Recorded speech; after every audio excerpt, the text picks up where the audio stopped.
Nós teremos, então, agora, nesse primeiro momento, né, a professora Liona Paulos. Posteriormente, nós teremos uma mesa com as pesquisas que estão sendo realizadas pelo Grupo Por Libras. Então, nós temos hoje aqui os acadêmicos, né, do curso de letras, da pós-graduação, do PPGL, e do mestrado e doutorado, né? Então, temos também o professor Júlio aqui presente e demais professores. Então, nós vamos passar a palavra primeiro para o professor Jorge Pidarra, falar um pouquinho, né? Falar sobre o Por Libras, sobre o idealizador, né, do Por Libras, né? O professor Jorge é o idealizador desse grupo de pesquisa, em que estamos, assim, com muitas atividades fantásticas, né, nesse ano agora, né, iniciando com mais afinco as atividades de conferências, atividades de seminários. Então, estamos com muitas novidades, né, começando esse ano para se estender com certeza para os próximos. Então, eu passo a palavra para o professor Jorge e depois eu apresento a professora Liona, então, e falo um pouquinho sobre o currículo dela. Então, obrigado mais uma vez por esse momento. Prof, a palavra é tua. Sim, obrigado, Tânia, aí pela apresentação.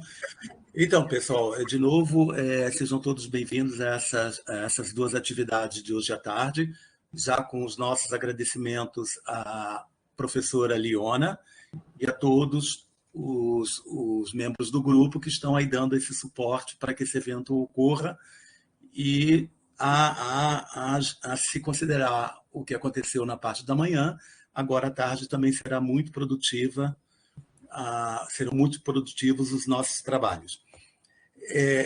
Em relação à questão que a Tânia colocou sobre Por Libras, de fato, nesse ano, já desde o início desse ano até dezembro, nós estabelecemos um conjunto de atividades internas do grupo, né, que a gente tem seminários internos, onde a gente discute questões teóricas e também sobre as pesquisas, e a gente criou um chamado seminário externo, que a cada mês a gente traz um palestrante convidado, um pesquisador convidado para fazer uma fala para a gente, né?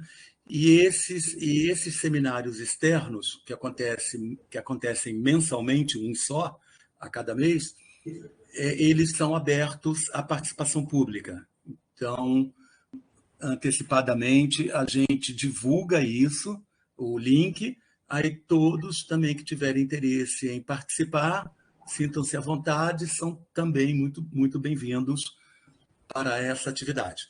Então, hoje à tarde foi como a Tânia colocou, nós teremos agora a palestra da professora Liona, é uma questão linguística, né? Teórica linguística ou linguística teórica, e logo na sequência, então, a gente vai fazer essa mesa para debatermos um pouco sobre as pesquisas que a Liona e seu grupo na Alemanha desenvolvem e, ao mesmo tempo, as pesquisas que nós estamos desenvolvendo dentro do nosso grupo Por Libras.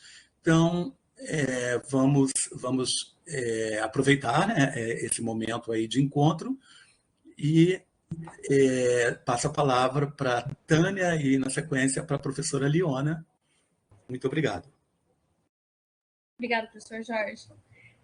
Então, a professora Liona, ela é doutora em Linguística, professora de Tradução e Interpretação e Estudos Surdos na Universidade de Colônia, na Alemanha, desde 2019. Ela é intérprete e professora de DGS, que é Língua de Sinais Alemã, e também desde 2010, desta mesma universidade. A palestra dela trata-se do contato linguístico entre Libras e português, no caso de orações condicionais. É muito importante também dizer que a professora Liona, ela é surda congênita, como eu já disse antes, né? Ela é uma professora surda, nativa da Alemanha, né? Ela falou muito, muito bem hoje das experiências dela no Brasil, com a aprendizagem da Libras e também de outras línguas de sinais, né, envolvendo línguas de sinais italiana, línguas de sinais, a língua de sinais americana e Libras, né, e a língua de sinais alemã, que é a língua natural dela. E o Gestuno, que também ela fala que é uma língua de sinais mais utilizada em ambientes de conferência. Então, acho importante também, né, falar sobre esse conhecimento linguístico que ela tem e esse interesse acerca dos estudos linguísticos dessas línguas, como acontece alguns fenômenos linguísticos em algumas situações de estruturas, né, envolvendo tanto a Libras, que é o caso da pesquisa dela, que ela vai apresentar, e também da língua de sinais alemã, e também outras línguas de sinais que ela já pesquisou. Então, é um prazer tê-la aqui, professora Liona, então passo a palavra para você. Muito obrigada. Então, também agradeço muito, Tânia, agradeço, Jorge, muito pelo convite de estar aqui hoje. Meu tema de pesquisa, na verdade, minha tese de doutorado foi... esse é apenas um recorte da minha tese de doutorado, né, sobre sintaxe na língua de sinais alemã e também na língua de sinais brasileira. Então, eu fiz uma análise comparativa com essas duas línguas. Então, agora, né, ontem eu organizei os slides, o PowerPoint, fiz alguns ajustes. E aí, então, resolvi colocar também algumas questões relacionadas a contato linguístico na sintaxe que envolve a Libras, e eu acabei tirando um pouco a língua portuguesa, mas depois eu pensei, olha, não, eu vou tirar a língua portuguesa porque essa questão do contato linguístico, né, não seria tão interessante, mas depois ela pode falar sobre ela.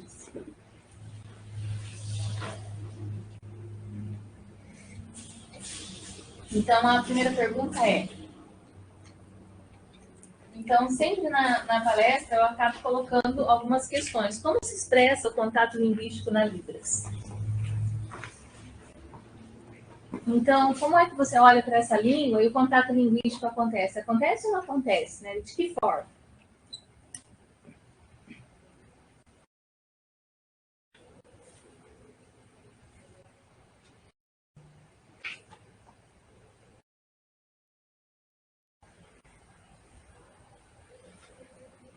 Esse foi o caminho. Esse daqui é o que são os pontos que eu tratarei na minha fala de hoje. A luz está um pouco ruim. Só um minutinho, vamos ajeitar aqui o foco. Isso. Melhorou. Ótimo. Obrigada.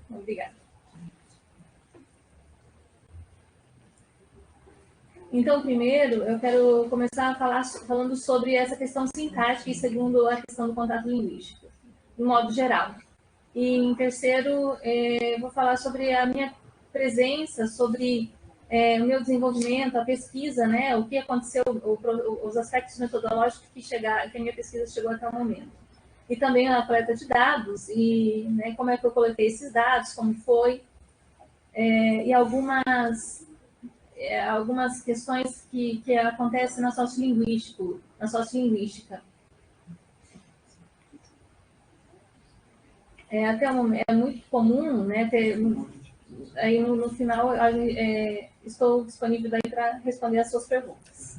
Agora sim. Então, muito obrigada, Janete. Obrigada pela ajuda aqui nessa tecnologia. Muito obrigada. Então, voltando a essa questão, a esse primeiro ponto, as questões das orações condicionais. Então, nós temos duas situações, duas estruturas. Então, a que antecede e as condicionais. Nós vamos mostrar algumas situações que podem acontecer. Então, assim, é possível acontecer. Algumas questões que podem acontecer na sintaxe. Então, tanto em língua, né, portuguesa quanto em língua alemã, são situações possíveis.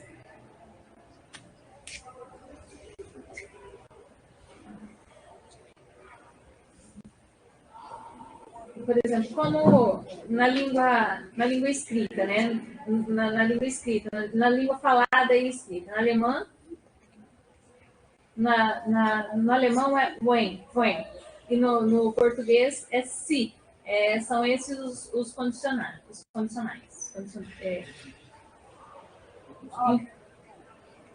O verbo, por exemplo, a variação, né? A variação verbal é que vai mostrar como é que essa estrutura se realiza. Então, sempre em português, é o antecedente e isso pode acontecer um deslocamento na organização da sentença também.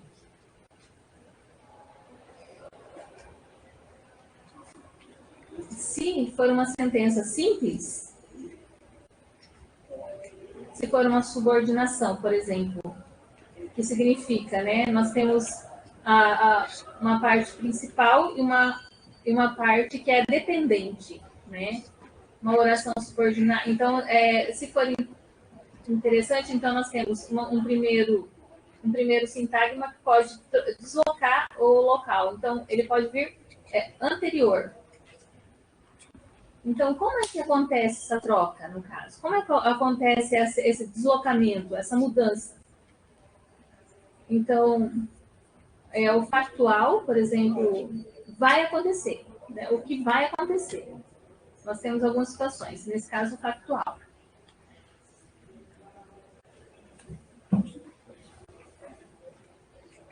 Então, agora, eu vou falar um pouquinho sobre essa questão do contato linguístico. E esse contato linguístico é unimodal, é na mesma língua. É na modalidade, uma modalidade que...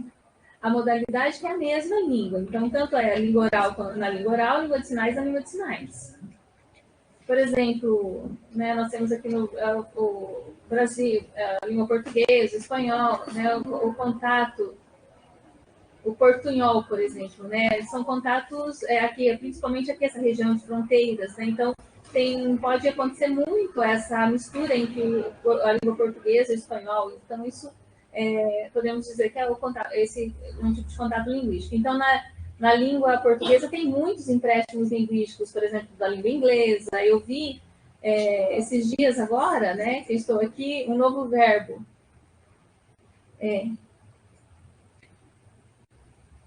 Escanear. O verbo escanear. Eu nunca tinha visto esse verbo, escanear, e agora eu tenho visto várias vezes. Né? O Pix também, né? Escanear Pix, né? Então, eu não conhecia sobre isso. E agora você pode escanear o QR Code para o Pix. Então, scanner é uma palavra em inglês e ela foi adaptada, né? Foi um empréstimo linguístico adaptado. Então, eu aprendi agora nesse período, né? Nesse momento que eu estou aqui. E também time, né? Um time de futebol, por exemplo, né? O inglês, time. Team. E em português, time. Então, árabe, por exemplo, né, tem aqui álcool, influência das línguas do Oriente, açúcar, né? Então, são influências, né, dessas línguas que a língua portuguesa acabou emprestando também. Então, português do Brasil, português de Portugal, são línguas diferentes, né? Então, a língua indígena,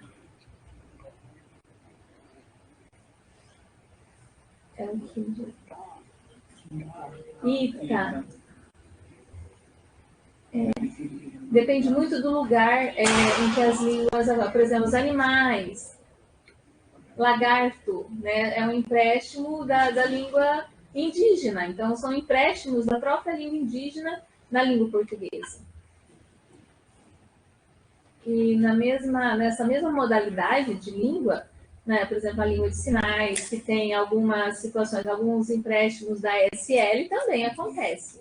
Então, em outras línguas, apoia. Então, aqui, por exemplo, apoio. Por que não ajudar? Né? O sinal de ajudar e sim o sinal de apoiar. Reconhecimento, esse daí, o reconhecimento. Então, também, na língua de sinais, do gestuno. Então, a gente percebe reconhecimento. Então, acaba emprestando muito mais sinais de outras línguas de sinais na Libras também. Então, um dia desses eu percebi também esse sinal, que é um novo sinal, na Libras não tinha antes. parece que é um empréstimo linguístico de alguma outra língua, mas eu não percebi, não sei se é ainda da SL ou do Gestuno, mas tem esse sinal, que é um empréstimo de uma outra língua de sinais que eu estava vendo uma das pesquisas que eu estava fazendo na internet. Eu achei muito bacana, muito interessante esse sinal aí.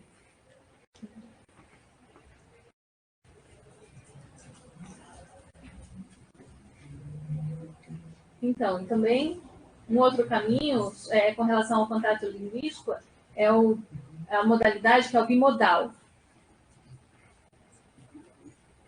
Que é o bimodal, né, o bimodalismo, que significa a escrita e a fala, ou a escrita e fala ao mesmo tempo, ou fala e escreve, ou sinaliza. Pronto, vamos lá, novamente, desculpa, as tecnologias são assim mesmo, às vezes cai a conexão aqui. Então, essa questão do bimodalismo com relação ao contato linguístico, por exemplo, na escrita. Aqui em verde, vocês estão vendo que é o alfabeto manual que tem um empréstimo da língua escrita, por exemplo, a ABC, né, o alfabeto normal. Então, naturalmente, o grupo ele cria as línguas de sinais, então não precisa ter essa influência, né, de uma língua escrita, por exemplo, falada oralmente. Por exemplo, na China, é outro alfabeto, né? É uma outra forma de escrita, então eles também têm essa influência, então isso acaba sendo também uma forma muito comum, né? Então, visualmente, as letras, então a gente vê vários sinais, nós podemos perceber que tem muitos sinais que começam com as letras do alfabeto, por exemplo, o sinal de família, copo, né, com a letra C, pizza, com a letra P, né? Paz, né, com a letra P, feliz, com a letra F, a mão com figurinha F, e então a gente percebe essas questões relacionadas, essa influência, né, do alfabeto para a criação dos sinais. E isso faz parte do contato linguístico e envolve também muitas questões que a produção oral junto com os sinais. Então, tem algumas pessoas, alguns surdos também usam, não são só ouvintes no momento que está finalizando, mas o próprio surdo também acaba utilizando. Então, tem muitos vocabulários novos que vão sendo constituídos, né, no decorrer as letras, que estão também novas letras, né, por exemplo, letras libras, né, nós tivemos muitos sinais a partir de letras libras que iniciam com as letras que são escritas em português e iniciam com as letras em libras, né, no caso. Então, antes o Júlio estava me mostrando, para mim é um novo sinal. Biologia, o sinal de biologia, esse sinal, biologia, né?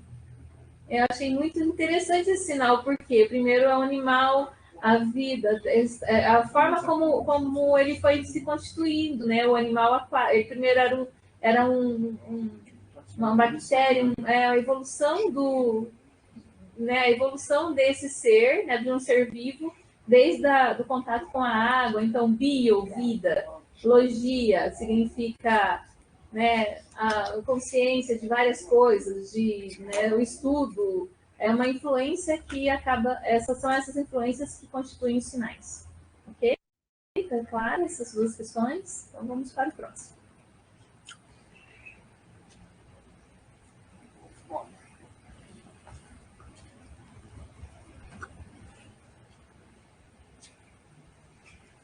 Também o contato linguístico com o português sinalizado, né? Português sinalizado é ao mesmo tempo o português, a língua falada e a Libras misturada. Então, esse português sinalizado não tem uma gramática da Libras, tem uma gramática influenciada pela língua portuguesa. Então, por exemplo, o bimodal. O bimodal usa as duas línguas juntas, né? E também, por exemplo, uma outra língua falada oralmente, é possível fazer, por exemplo, o português oralmente e uma língua inglesa junto ao mesmo tempo? Eu pergunto para vocês, é possível isso? Simultaneamente? Sobrepor essas duas línguas? Falar ao mesmo tempo? É possível? Falada na verdade, é impossível sobrepor uma língua com a outra, por exemplo, brincar, né? Então, brincar com a gramática, brincar, é possível fazer essas brincadeiras, mas de uma forma, né, brincando, mas falar português e inglês, por exemplo, ao mesmo tempo, né? simultaneamente, é impossível. Então, então, isso na língua de sinais, acontece muito isso, né? A gente utiliza a oralização junto com a sinalização. Então, também, na minha pesquisa sobre as línguas de sinais, tem algumas falhas. Por exemplo, primeiro, a sintaxe. Essa questão da subordinação. Então, tem muitas formas, também muita teoria, a gramática, como ela é constituída, por exemplo, tem a professora Ronice Quadra, a Ludani Karnoff, tem muitos detalhes que ainda faltam. Então, agora, recentemente ela publicou, né, a professora Ronice publicou uma gramática. Então, há pouco tempo, em 2019, mais ou menos, ela estava também fazendo pós-doutorado e publicou. Então, com relação à sociolinguística, nós temos muitas pesquisas, né? Questões relacionadas à fonologia, fonética. Então, nós temos muitas, mas sobre vários pontos de vista, né? Vários pontos de vista teóricos. Então, o contato linguístico também, né? Nós temos essas questões teóricas. Então, em quarto, nós temos novas metodologias, né? No passado, quando a gente olha essas questões, por exemplo, numa sentença em português, se eu coloco em alemão e em português, peço para o surdo fazer a leitura e interpretar, ele até pode fazer isso, ele faz essa interpretação, mas isso não é natural. Agora, na rua, filmar essas produções naturais é diferente, né?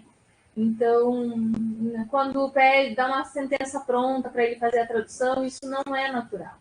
Então, por isso que as pesquisas mais recentes, ela tem sido assim, uma produção natural da linguagem sem ter influência alguma da língua escrita, de textos escritos, é uma produção natural mesmo dessa língua, sem qualquer outra influência, né? São métodos novos que vão surgindo. Então, no doutorado, na tese, eu tentei usar esse tipo de metodologia, né? Não utilizando nada, nenhum tipo de escrita, né? Para a coleta de dados.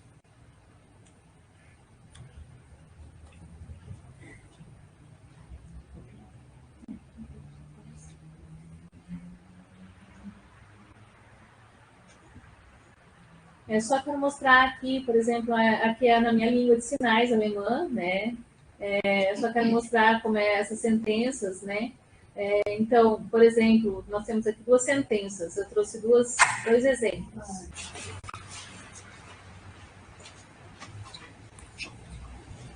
Então, sobre essas duas sentenças. Então, a primeira vamos passar. Vamos. Tá. Esse é em alemão. Em alemão. E aí os surdos percebem como? Esse brain, que é o condicionante, né? O condicionante se. Se tempo amanhã bom, então nós, né, fora caminhar. Em Libras, se o celular quebrar, eu vou comprar novo. Percebe o quê? Essas sentenças, o se, né? Então, nós temos existe muito esse funcionamento do se. E nas línguas de sinais, as expressões, o se, toda vez, ó, se, são as mesmas expressões, tanto em Libras quanto na língua de sinais alemã.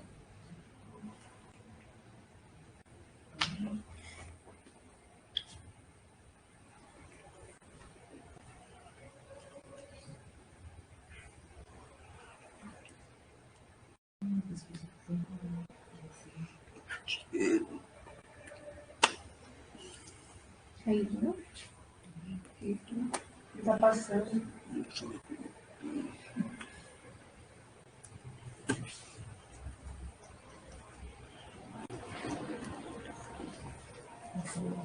Passou.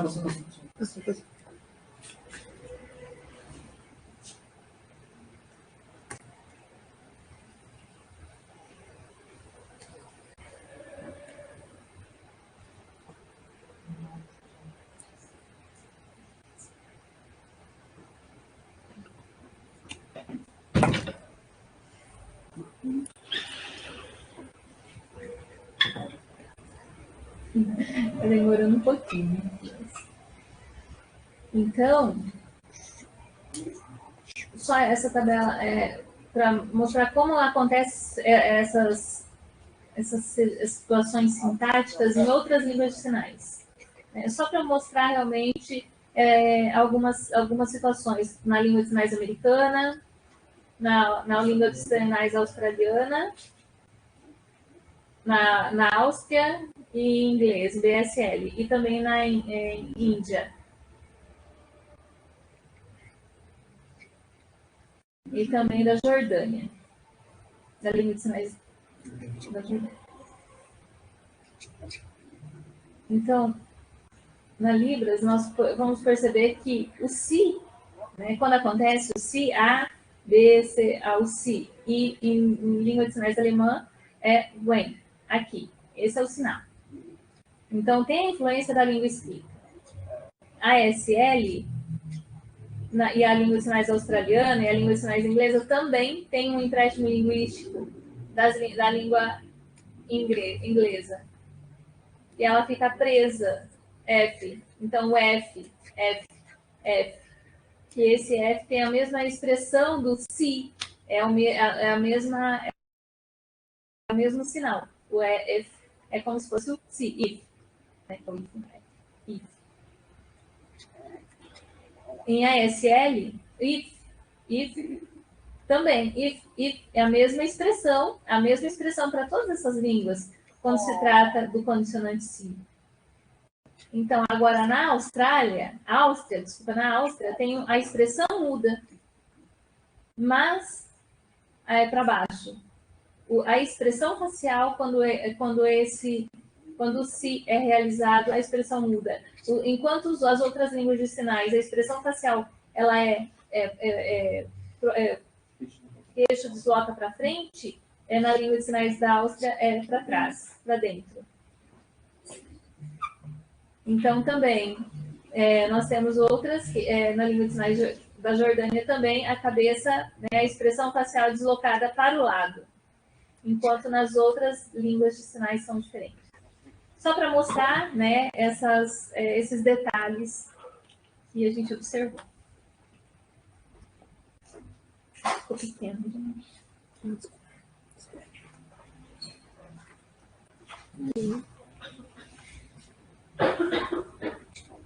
Então, a partir de 4 questões que nortearam essa pesquisa. Então, por exemplo, os sinais, ele acontece a partir só da expressão facial. Quais eram as outras estratégias, além dos marcadores não manuais? Então, quais seriam as outras marcações utilizadas, né, nesse processo? Existiam mais sinais que combinavam, poderiam combinar com essas expressões não manuais? E o grupo de surdos, né, no caso, eles estudam, por exemplo, uma outra língua de sinais, dependendo da sua faixa etária, por exemplo, o surdo, né, o ouvinte, ele tem influência com essa organização sintática? Como ele se expressa esse contato linguístico, por exemplo, com relação a Libras e português? Então, português e Libras, teria essa influência ou não?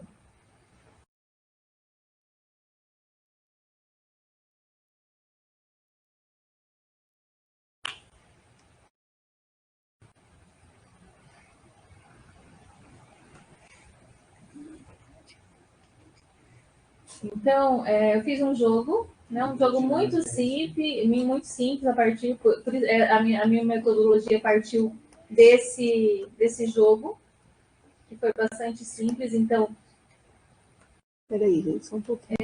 Da Kosk. Peraí, só um pouquinho. Peraí, só um pouquinho. Aí, eu vou fazer um negócio aqui, só um pouquinho, para melhorar, tá? Aí. Melhorou? Só que melhor? Não. Não, continua. Ótimo.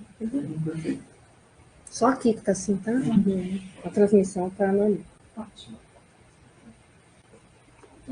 Então, a minha metodologia, eu observei a Libras, então, a partir de algumas brincadeiras, de jogos que envolvem regras. Então, ele tinha que... o gato gato estava virado. Então, são frases simples, né? Eu mostrava, ele precisava produzir algumas frases simples. Então, ele foi se apropriando de algumas regras. Então, às vezes, ele tinha que internalizar essas regras. Então, aí o outro, quando o outro surdo vinha, ele não sabia, daí a cada um explicava para o outro, até essas regras serem internalizadas. Então, um saía, vinha o outro, e o outro que tinha participado anteriormente, ele explicava essas regras para ele.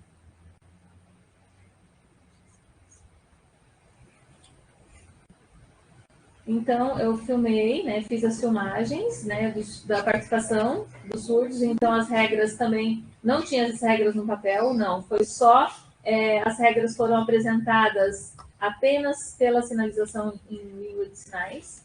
Não foi nada escrito.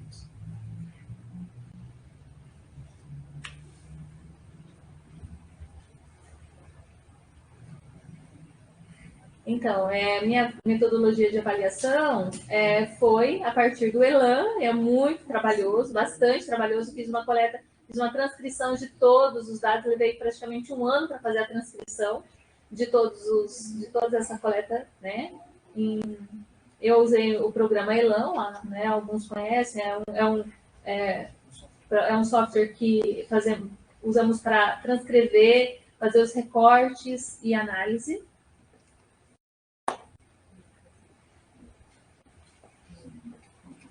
Então, eu fiz uma tabela, também gerei uma tabela para verificar as expressões faciais, quais eram as expressões de sobrancelha, que tipo de língua de sinais, quando é que a expressão da sobrancelha acontecia, quando ela não acontecia, né, em determinadas línguas, quando ela era apagada, né, no decorrer da sinalização. Então, as expressões não manuais, as expressões, então, se é binária, se é monomanual, se as adaptações. Então, fui fazendo todas essas adaptações e apresentei nessa tabela. Foi bastante trabalhoso.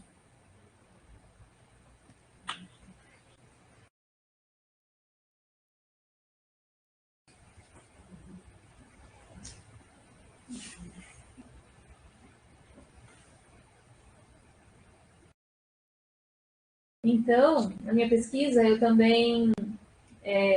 os surdos que eu pesquisei, né, que participaram da minha pesquisa, eles...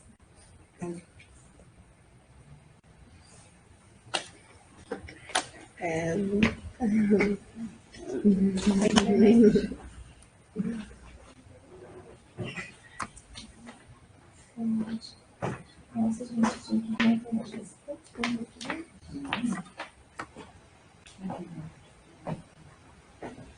Não, eu não também estava falando.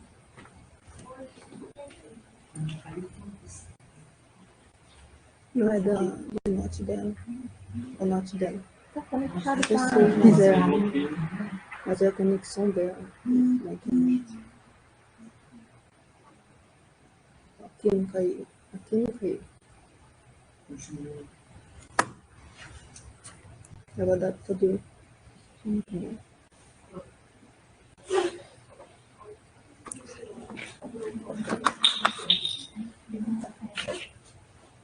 Acho que foi durante os 4 anos, né, de doutorado, mas eu não sei se tem esses 64 anos. É a tese dela.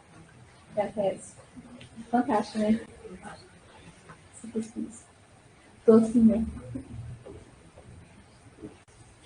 Muito bom.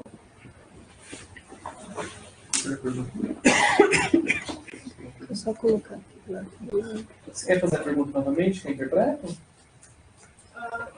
Esse é um recorte da pesquisa da tese de doutorado dela, é isso? Isso.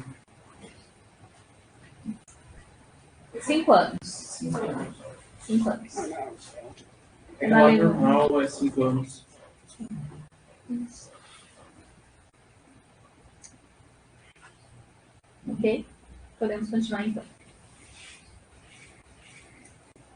Então, os pontos, né, os participantes que foram da pesquisa, então foram surdos que estavam na escola, por exemplo, aqueles que deixaram a escola, não. Às vezes alguns surdos participam da escola, outros surdos, às vezes, estudam nas escolas de ouvintes, então aí acaba tendo mais influência da língua portuguesa. Então, eu olhei mais os surdos que, com essa questão da faixa etária, né?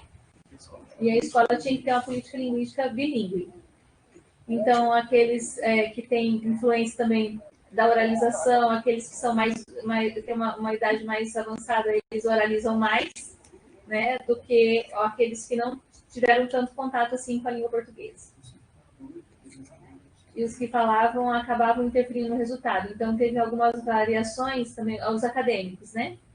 O conhecimento, alguns sinais, alguns detalhes, a questão da profissão, a profissionalização, por exemplo, alguns verbos e algumas formas, né, de sinalização também eram diferentes. Então, era uma leitura acadêmica, o inglês, né, às vezes usava gestuno. Então, os surdos eles trabalhavam como profissionais em empresas, né, não tinham essas informações acadêmicas, essa influência. Então, esses são os surdos que falam mais a Libra, só se apropriam mais. Então, a variação é maior ainda entre esse grupo de surdos do que com os outros. Então, principalmente com a família surda, por exemplo, né? Então, quando tem 16 anos, a maioria dos surdos começam a aprender língua de sinais na escola de surdos, com a idade mais ou menos de 6 anos, né? Então, é mais ou menos nessa faixa etária. Então, 6 anos de idade é quando eles acabam aprendendo a língua de sinais. Então, eu fui convidando, escolhendo, fui fazendo convite. Você gostaria de... qual é a sua língua portuguesa? Você escolhe português no nível mais avançado? Qual seria? Então, eu fui colocando a competência linguística, né, dele nesse... Né, que envolve essas questões de bilinguismo, do conhecimento da língua portuguesa.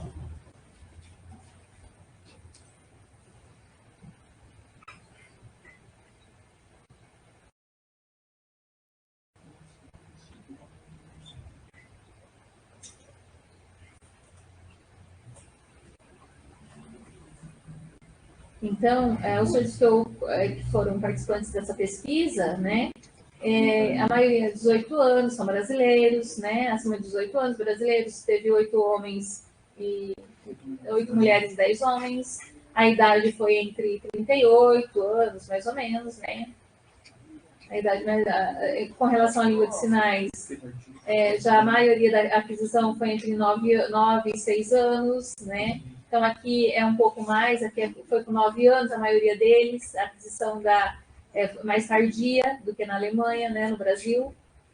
Então, por isso, a idade que a maioria são ouvintes, são surdos filhos de pais ouvintes, né? Então, pouco, 77% só são acadêmicos, aí eles podem ter mais influência, nesse caso, da língua portuguesa, nessa pesquisa. Então, eu fui observando detalhadamente 84, né, o número de orações condicionais que foram identificadas.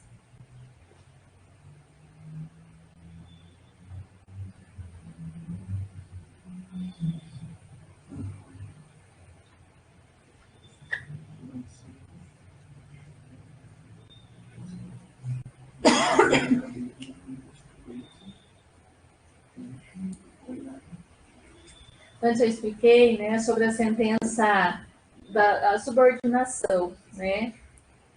Então, começa o sinal, por exemplo, aqui. Em azul é o sinal e depois aí o sinal sim.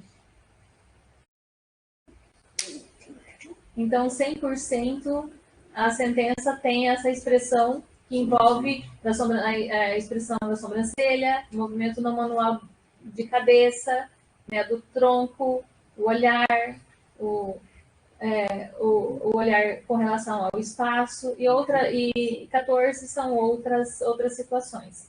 Então, esses condicionantes começa a ser utilizado, mais ou menos, começou a ser utilizado mais ou menos 2%. Aí as expressões manuais, elas começam a aumentar. Então, existe um movimento, há uma disparidade nesses movimentos. Então, ora maior e ora menor. Que é o antecedente e o consequente.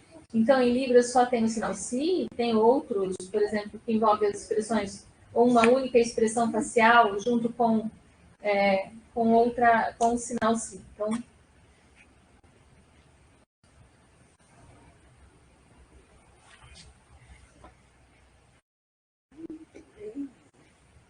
Então, si. Só tem o sinal, só tem o si, não. Tem o por exemplo também. O por exemplo também entra como um condicionante. Então, se e por exemplo. O se e o por exemplo.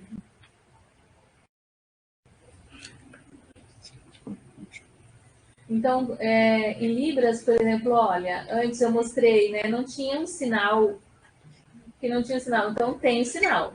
Antes eu disse, olha, não tem o sinal, tem a porcentagem disso. Vamos ver. Então,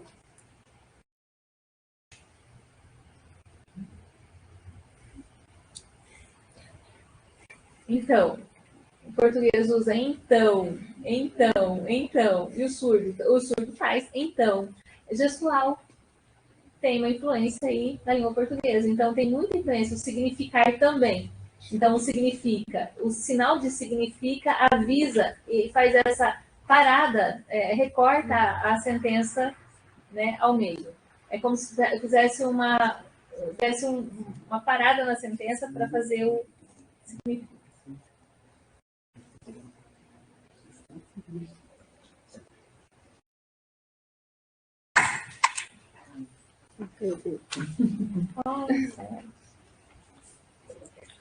Não, Carlinhos, não tá passando, né? Ele queria pôr um monitor aqui na frente para ela se ver, em vez de ficar olhando para trás. Mas já está terminando.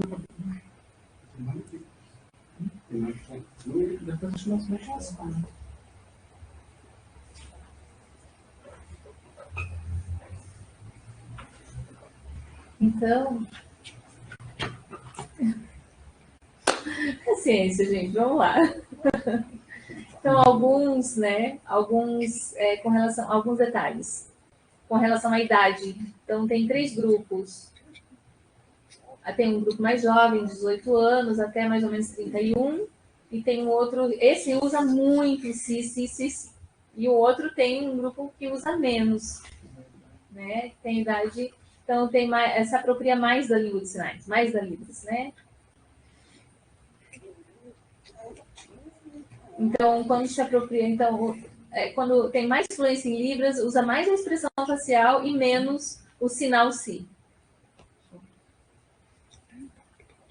Então, quem participa da escola de surdos usa mais a expressão facial do que o sinal si. Quem transita entre uma escola e outra, entre um momento e outro, um contato e outro, que tem essa flexibilidade de transição entre um grupo e outro, de língua oral e língua de sinais.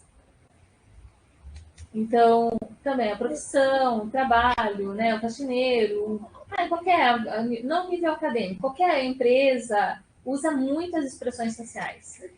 Agora, o nível acadêmico usa muito o condicionante si, por conta da leitura e da influência da língua portuguesa. E, por último, a competência bilíngue, a avaliação com relação à língua portuguesa também é mais flexível. Se eu posso, né? Então, a expressão facial muitas vezes acaba sendo também essa meio que transita, também é flexível. Eu vou mostrar, esses são alguns dados, alguns resultados que foram gerados na pesquisa. E para concluir, o contato linguístico visual é muito interessante na Libras, e quando a gente olha para essa sentença. Então, esse contato, nós temos unimodal, bimodal, não. Então, nós temos é mais... Então, como isso acontece? Vamos lá.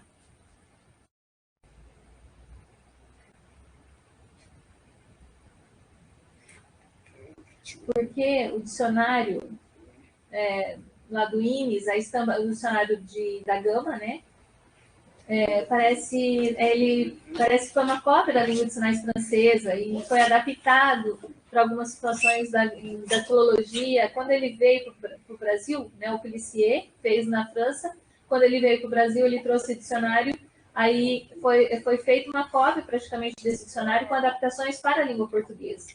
Então, ele foi usado durante muito tempo, né?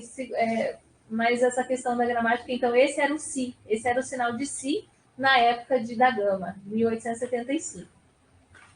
E até hoje, nós não temos essa clareza se foi uma influência da língua portuguesa ou se é ou se ou si, né? Porque usa si, SI, para fazer. Então, a gente não sabe, é meio que obscura essa informação, se ela é uma influência realmente francesa ou da língua portuguesa. Então, da língua de sinais francesa ou da língua portuguesa oral. Então, é algo que muito interessante ainda que nós não identificamos a resposta. E também aqui são exemplos simples, né? O surdo quando ele sinaliza naturalmente.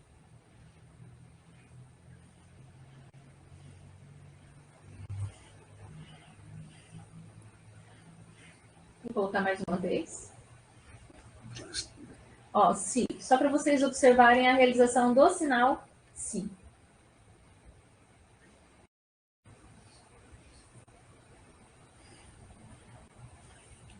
Então, sim, eu vou. Observem a configuração, a realização do sinal com as mãos e a expressão no manual, né, o movimento da cabeça, são simultâneos.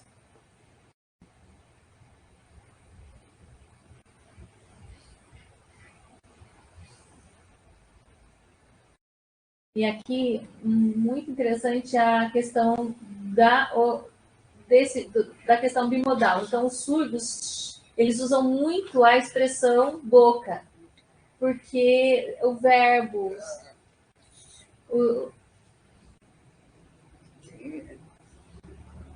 então, nós temos o T, os fonemas, né? Eu vou mostrar como isso acontece. Então, significa muita influência da língua portuguesa, porque o ouvinte usa muito o falante de língua portuguesa usa muito essa forma de boca e acaba sendo influenciado também na língua.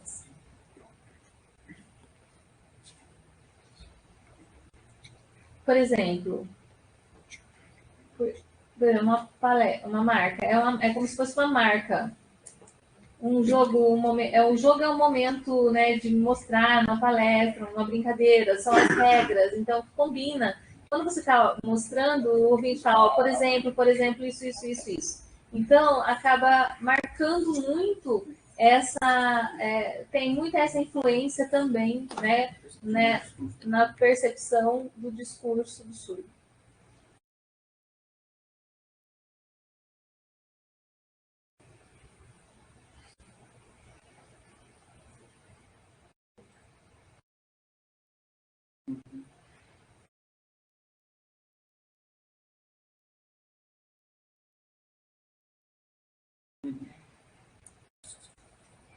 Então, observem a boca, né? A forma a posição labial, né? Então, ó, então também usa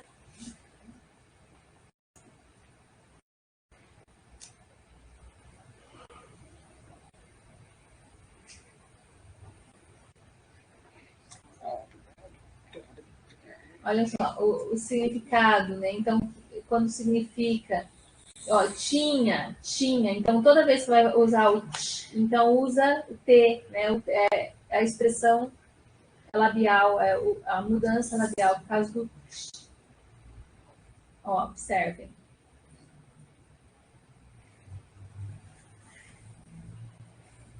Ok?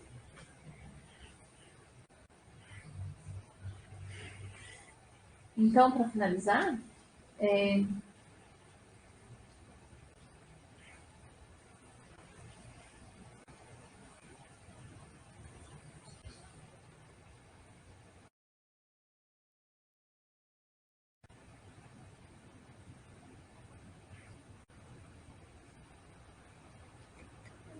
Então, são três questões ainda, né, para que essas pesquisas continuem, né, futuramente. Então, tem algumas situações entre surdos, ouvintes, né, a questão da sinalização.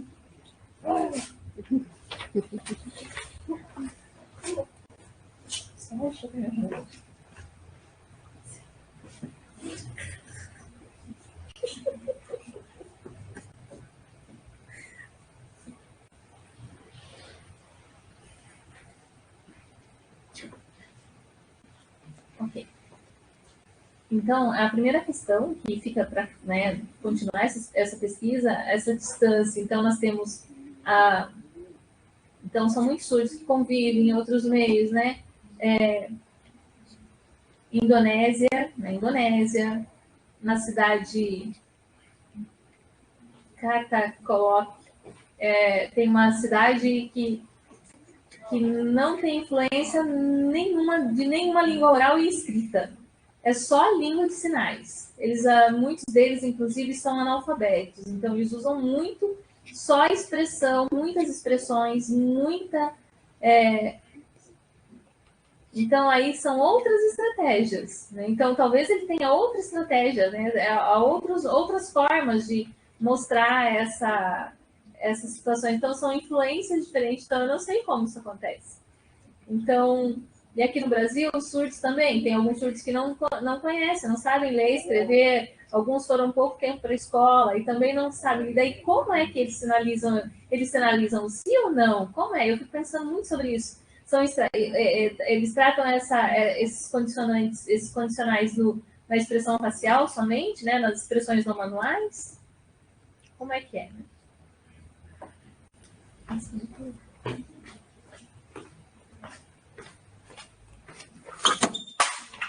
Um desafio.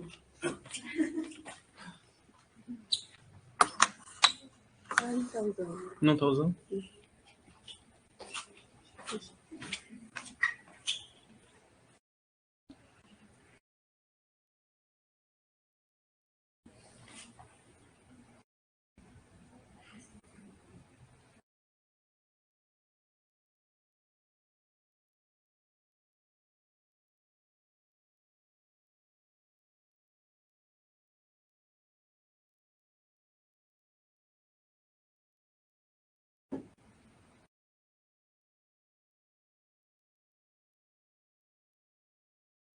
Tá com problema.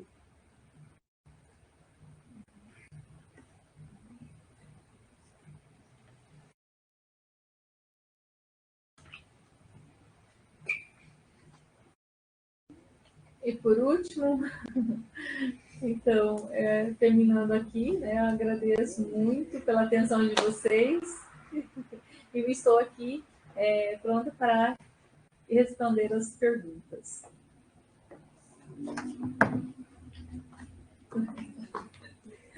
Deixa eu ver se tem perguntas no... Deixa eu ver se online.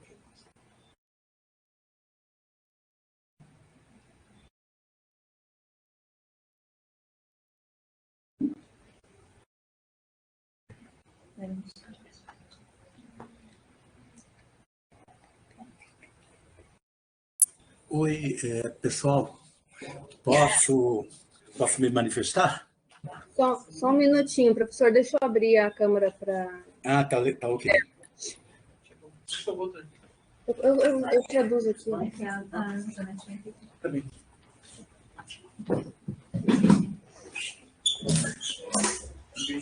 Deixa eu colocar... Peraí. Só um minutinho.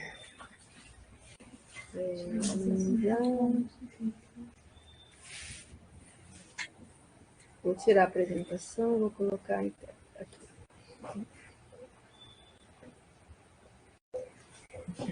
Acho que mais para lá, Janete. Você vai ficar... Janete, acho que mais para lá, porque daí para subir. É só para vocês, aqui na transmissão. Ok, professor. Posso, então? Então, parabéns, Liona, pela pesquisa. Bastante instigadora e, de fato, tem várias questões que precisam ser aprofundadas, como você mesma disse, né? Então, assim, eu tenho 3 perguntas e uma sugestão. Não sei se eu faço as 3 já e não sei como é que a Leona prefere. Se eu faço as 3 perguntas ou se faço uma, espero. Isso, melhor perguntar, fazer uma de cada vez. E depois então aí... tá ótimo. Okay. Então tá ótimo. Naquele quadro estatístico em que é tratada a questão do antecedente e do consequente, não ficou muito claro para mim qual é exatamente essa situação. Vou tentar explicar. Essa questão do antecedente e do consequente tem a ver com, no momento da sinalização, o sinalizante usar algumas marcações prévias e depois usa marcações também posteriores? Seria isso?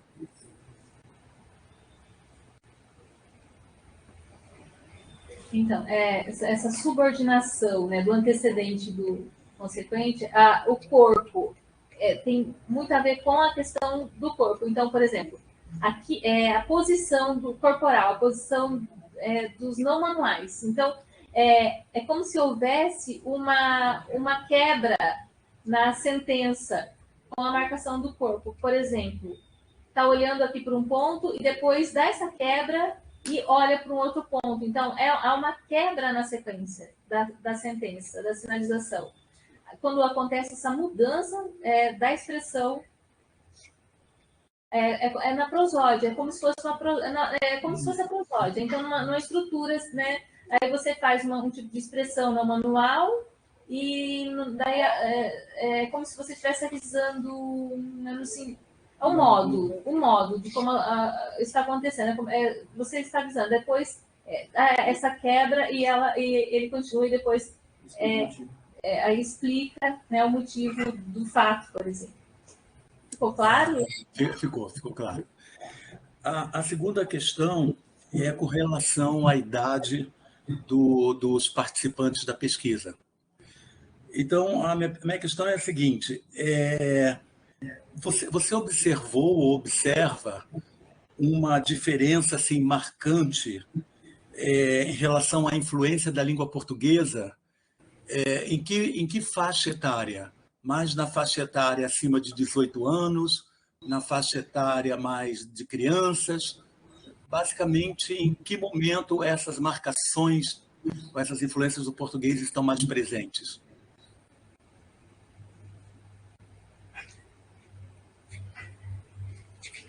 É difícil assim dar uma resposta tão precisa, porque a maioria desse grupo que eu pesquisei, ele tinha entre 30 e 60 anos.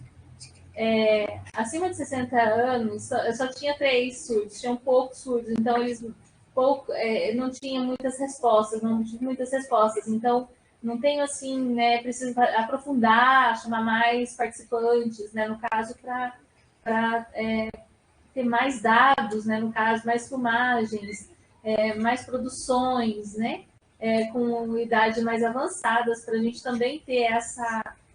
porque muitos não utilizam si, outros utilizam as expressões, então não tem como eu... não tão preciso. Olha, alguns usam assim, olha, né, então não... Só usa a ação mesmo no corpo, então, dependendo da idade. Então, não tem esses complementos de sinais, é mais o corpo mesmo, né? A ação através do corpo. Então, é bem interessante, mas eu preciso ainda buscar mais participantes com a idade mais avançada para daí ter uma precisão nessa resposta. Então, mas assim, pelo que eu percebo, os jovens têm mais, né? Tem mais essa influência mais forte das redes sociais, né? Da produção escrita. Então, talvez esse grupo tenha mais essa influência da língua portuguesa. Nos livros, por exemplo, está tendo uma pesquisa sobre essas sentenças, né, algumas sentenças, e como as crianças surdas elas percebem a sintaxe, os sinais, né, no caso do si. desse condicionante, do condicionante se existe na expressão facial ou não. Então, a SL, né, no caso if, então, utiliza ou não utiliza, né? Alguns percebem que sim, outros não. Então, por conta da idade, depende muito da idade, se é de 6, 5 anos, se eles aprendem mais de forma mais tardia, ou tem mais contato com redes sociais, ou com bilingue, né? Com educação bilíngue. Então, isso tudo influencia, interfere. Ah, perfeito. A terceira pergunta eu vou deixar para depois, se houver tempo, que ela é bem específica e do meu interesse particular. Mas eu tenho duas observações. A primeira em relação ao se.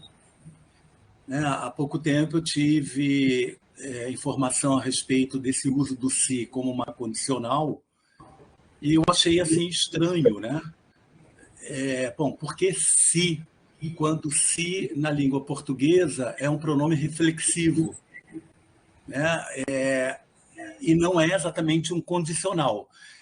Mas agora você trouxe uma informação interessante, que talvez essa seja uma influência do francês, que é o si, né, lá do francês, que seria o se aqui do português. Essa é uma observação bastante interessante e de fato, vale a pena pensar um pouco mais a respeito. Né? De toda maneira, uma outra coisa que me ocorreu agora é que, por exemplo, como, na verdade, em termos de Brasil, durante muito tempo, o sotaque carioca ele passou a ser uma representação internacional, né, por conta de a cidade ser muito turística, ter muitos estrangeiros, aquela coisa toda. Então, também pode acontecer o seguinte, para nós cariocas, o ser vira si. Se você for à praia, então também pode ser uma influência do português de uma fala regional. Se você for à praia, você me avisa. Nós cariocas não falamos se você for à praia. Né? E isso acontece com o se e acontece com outras palavras também da língua portuguesa. Então, pode ser também uma possibilidade. Por fim, para abrir para também que as pessoas participem, eu tenho uma sugestão para você, Leona. Ela quer comentar? Sim, por favor.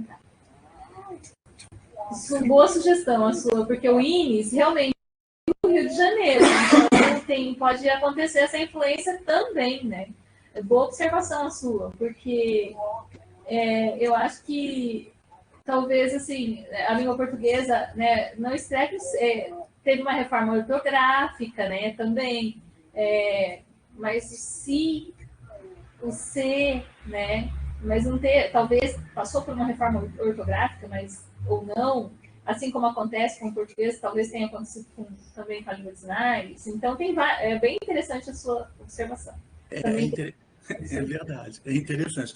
E agora uma sugestão para você, Leona, é a seguinte: essa questão das línguas de contato, né, que você abordou aqui, e que você disse também que essa questão tem que ser aprofundada, eu sugiro que você dê uma olhadinha nas línguas de sinais indígenas de tribos brasileiras, assim, na região amazônica, no Mato Grosso, porque muitas dessas tribos elas não têm contatos frequentes com o que a gente chama dos brancos, né?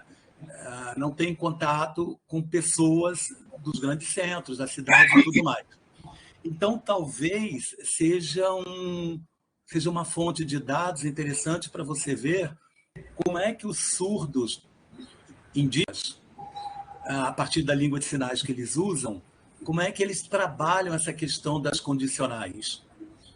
Acho que é bem interessante dar uma olhadinha nisso, porque aí você se afasta dessa influência muito forte nas grandes cidades, né, por exemplo, que é por isso que o português acaba sendo muito presente na fala do surdo, né? Mas adorei a sua pesquisa, parabéns, e vamos discuti-la ao longo aí do tempo, né? Com certeza. Obrigado.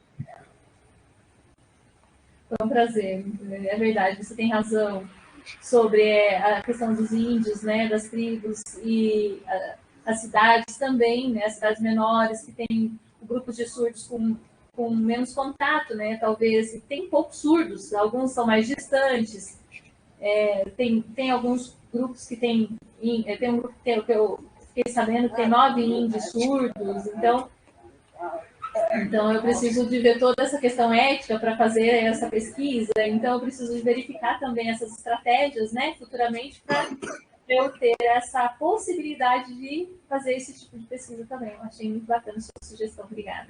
Parabéns.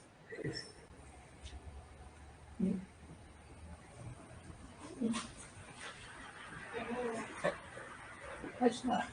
Eu tenho uma sugestão também, que no Pará tem uma comunidade surda que usa uma linguagem chamada Sena, que é específica daquela região, onde ela pudesse ser utilizada na pesquisa dela.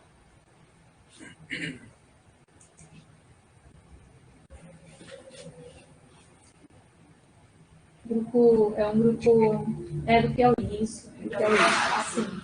É no Piauí, isso, no Piauí. Muito obrigada pela sugestão.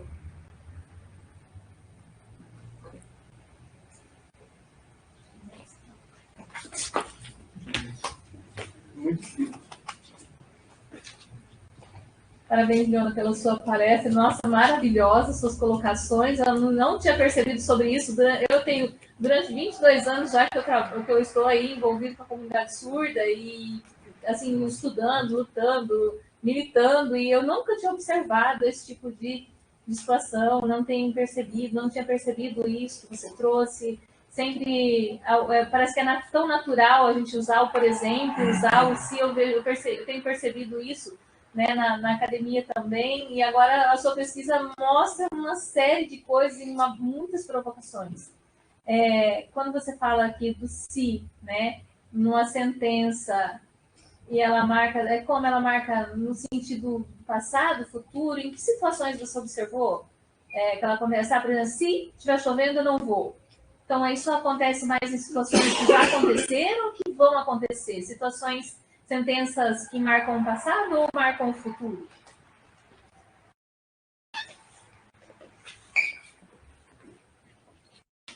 Uma ótima pergunta.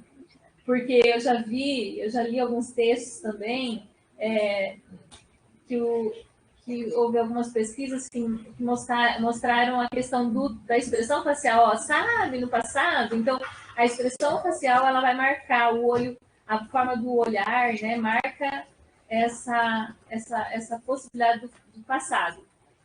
Agora, se no passado, então usa como se fosse uma marcação de tempo, ontem, daí usa o tempo, ontem. Então, no passado, usa mais a expressão facial, a marcação do tempo e não o condicionante.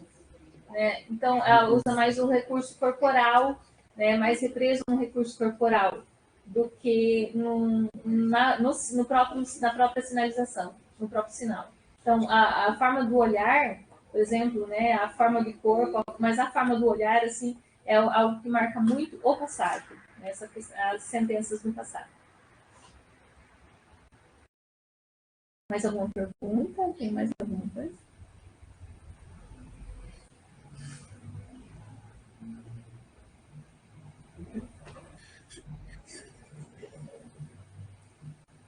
Se não tiver, posso fazer mais então a minha última? Pode. Então tá bom.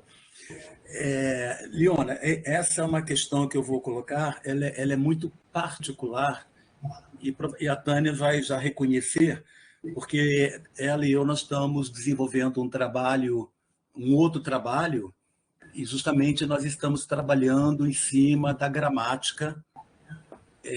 Hoje a gente está trabalhando numa gramática que a gente está chamando de intermediária, porque o resultado desse trabalho vai ser para auxiliar o surdo a escrever em português e as suas mensagens serem lidas por pessoas que falam português e não falam Libras, por exemplo. Então, a minha pergunta vai nesse sentido, mas é só uma consulta. Um dos problemas que nós temos enfrentado, é que quando o surdo ele vai escrever em português, ele usa, por exemplo, os verbos no infinitivo. Então, eu falar, você, né? Alguma coisa mais ou menos nesse sentido. E nós estamos com esse problema de como resolver isso no seguinte sentido. Bom, mas essa fala dele, essa escrita dele está no presente, eu falo, está no passado, eu falei, ou está no futuro, eu falarei? Como, naturalmente, ele não vai escrever, de uma maneira geral, ele não escreveria essas flexões verbais, então a sentença, tendo apenas o verbo no infinitivo, a gente não consegue, do ponto de vista da gramática, saber exatamente qual é o tempo verbal que ele está falando, né? E coisas mais ou menos dessa natureza. Essa é uma questão que vem nos incomodando bastante. Mas eu vou pegar o gancho dessa introdução que eu fiz para falar do se. Numa situação em que o surdo está escrevendo em português e ele vai usar uma condicional, como é que isso se daria? Se ele tiver, claro, conhecimento do se ou do si, ele escreverá. Se ele não tiver digamos, essa proficiência em língua portuguesa, provavelmente ele omitirá essa condicional, né? O se, o si, enfim. Então, a minha pergunta para você é a seguinte: você imagina-se uma forma de solicitar o surdo que ele, quando estivesse escrevendo em português para algumas situações, especialmente expressões não manuais, como as que você trouxe aqui, se teria como solicitar para ele para colocar essas marcações no texto escrito? O que você nos diz assim a respeito?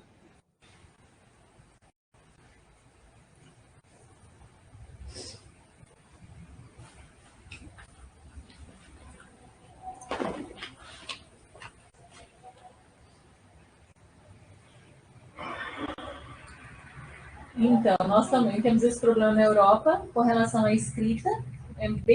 É uma situação bem variada, bem difícil, essa estrutura, né, muda bastante. Então, na Alemanha também isso acontece e língua de sinais, por exemplo, não tem essa flexão. Não tem a flexão, vai direto, dando sempre no infinitivo, um tipo de verbo.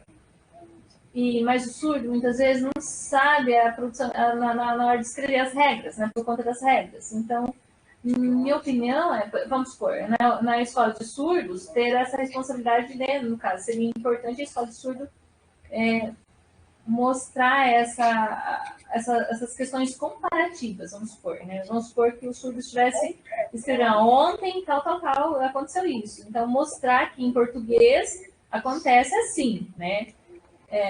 Tem a mudança do verbo, tem a flexão do verbo, né? Toda essa flexão verbal.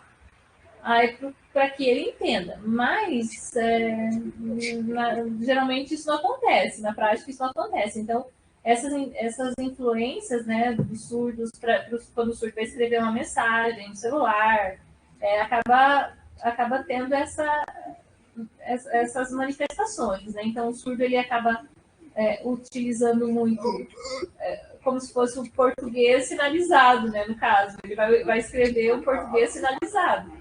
Então, ele vai usar a estrutura da Libras e escrever a língua portuguesa. Então, tem muitas falhas ainda, né, nesse processo todo de escrita, mas também tem muitas variações. Então, assim, não sei, não daria como padronizar isso, talvez. Então, é muito difícil a gente pensar, porque cada indivíduo, né, tem uma sua forma de produzir, então não sei te dizer, né, não teria uma resposta assim, né, para te ajudar nesse momento, né? Mas eu penso que isso seria uma responsabilidade própria, né, no caso do ensino mesmo, né? Nesse processo de ensino. Tá ok, muito obrigado. E fiquei assim bastante interessado que esse fenômeno também acontece, por exemplo, na Alemanha e outros países, né? E a Tânia até ela sabe por que eu estou perguntando isso. Nós estamos realmente com esse... Eu vou usar um termo, uma gíria em português, tá? Estamos com esse pepino, que é quando a gente, não sei se você conhece, que é difícil de a gente lidar, né? Mas foi super interessante você ter feito essa explanação, essa explicação do que acontece também no seu país e em outros países que você também tem conhecimento. Muito obrigado aí pelas explicações. E mais uma vez, nossa, estou super animado, super feliz com a sua presença aqui conosco. Bom, muito obrigada. Eu também, nossa, esse conhecimento, tudo, compartilhar minha pesquisa, né, ter tido essa oportunidade de analisar Libras, de olhar isso em Libras e apresentar, mostrar isso para vocês e fazer essa discussão, isso para mim também, nossa, é energizante, é muito bom, eu agradeço muito essa oportunidade, sabe? É muito bom isso. Obrigada. Mais alguma pergunta? Mas, alguma curiosidade? Não?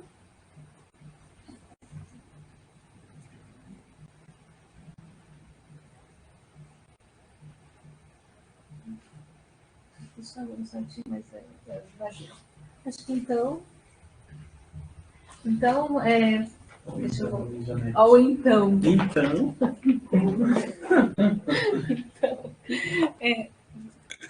A Diana foi para lá. Então, assim, nós agradecemos, né, mais uma vez, né, a professora Liona, por essa brilhante fala. Foi realmente muitas coisas assim, para nós que estamos aqui pensando nessas questões e também, né, nós temos tem um grupo aqui grande, presencial, do programa, né, do mestrado e doutorado, são pesquisadores também de outras das línguas orais, então talvez seja uma das primeiras, né, observações com relação a essa fala da professora, esse contato também dessas pesquisas que estão aprofundadas, né, na língua, essas relações essas interfaces que ela traz, né, da língua de sinais alemã com a Libras, realmente assim foi muito pertinente tanto para as nossas pesquisas quanto para vislumbrar outras, né, pesquisas aí futuras com relação no próprio programa, né, professor? Então, muito interessante mesmo. E então, agora, eu nem olhei a hora ainda, gente. 13h11. Acho que daríamos seria possível continuar ou fazer um intervalinho dos 5 minutos para tomar uma aguinha, né? 5 minutinhos, ou continuamos? Ela quer um intervalo para depois a gente voltar com a nossa mesa, né? Porque nós vamos até às 16h10 no máximo. Vamos cair. Eu acho que o intervalozinho agora vale a pena, né? Então, vamos 5 minutinhos, né? 5 minutinhos. Isso, para a gente não se dispersar muito, né? E aí, então, retornamos. Agora são 15h10, então 15h15, retornamos, né? Aí nós vamos até em torno de 16 horas, 16h10 no máximo, até mesmo porque ela também hoje retorna para Florianópolis e depois, com as atividades de lá, ela retorna para a Alemanha. Então, vamos fazer um intervalinho rápido.